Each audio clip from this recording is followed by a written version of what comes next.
আসলে সেদিনকে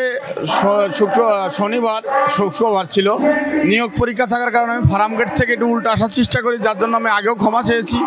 উল্টা যখন আসার পথে একটা ভদ্রমহিলা মোবাইলে কথা বলতে বলতে আসলে আমার বাইকের লুকিং গ্লাসের সাথে ধাক্কা লাগছিল। লাগার পরে উনি আমাকে বলে, বাসটার তুই উল্টা গেলি কেন? তো তখন আমি আসলে খুব মানসিকভাবে খুব হতাশার মধ্যে ছিলাম যে একটা পুলিশ সদস্য আর আমি অপরাধ করছি উল্টা, যার জন্য আমি সরি বলে যখন চলে যাওয়ার চেষ্টা করি, তখন আমার পুলিশের পোশাক পরা অবস্থায় আমি ছিলাম, আমাকে টেনে ফেলে দিয়েছে। ঘটনাস্থলে আমি আমার বাইক নিয়ে পড়ে গেছি। পড়ে যাওয়ার পরবর্তীতে আমি ঘটনাস্থল থেকে উঠে আমি আমার কর্মস্থলে চলে আসছি।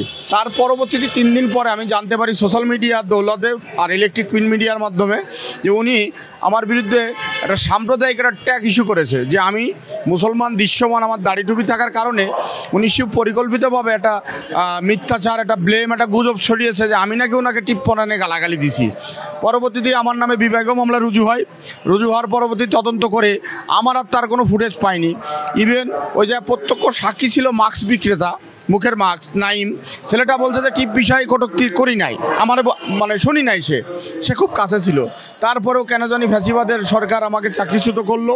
চাকরি চলে যাওয়ার পরে আসলে মানবতার জীবনযাপন করতেছি এবং একটা উদ্যোক্তা হওয়ার চেষ্টা করতেছি। এই চাকরি চলে যাওয়ার পরে 5 তারিখের পরে আমি আইজি স্যারের কাছে আবেদন করেছি এবং আমার তৎকালীন যারা ফেসবুকে মিথ্যা গুজব, সংসদ সদস্য সুবর্ণ মোস্তফা সংসদে যে মিথ্যাচার করলো, এদের বিরুদ্ধে একটা মামলা রুজু করেছি।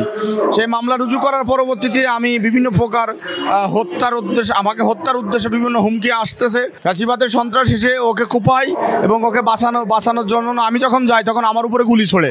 গুলি আমার না লাগলে পরবর্তীতে আমি যখন যশোর জেনারেল হাসপাতালে, সদর হাসপাতালে নিয়ে যাওয়ার পরে স্থানীয় আমলিগের ফ্যাসিবাদী কিছু সন্ত্রাসী তাকে যে ভর্তি করেছি তার রিপোর্ট থেকে শুরু করে সব কিছু নির্দোষ করে দিয়েছে। বর্তমানে মানবতার জীবনযাপন করতেছি আর সর্বোপরি হলো নিরাপত্তাহীনতায় ভুগতেছি।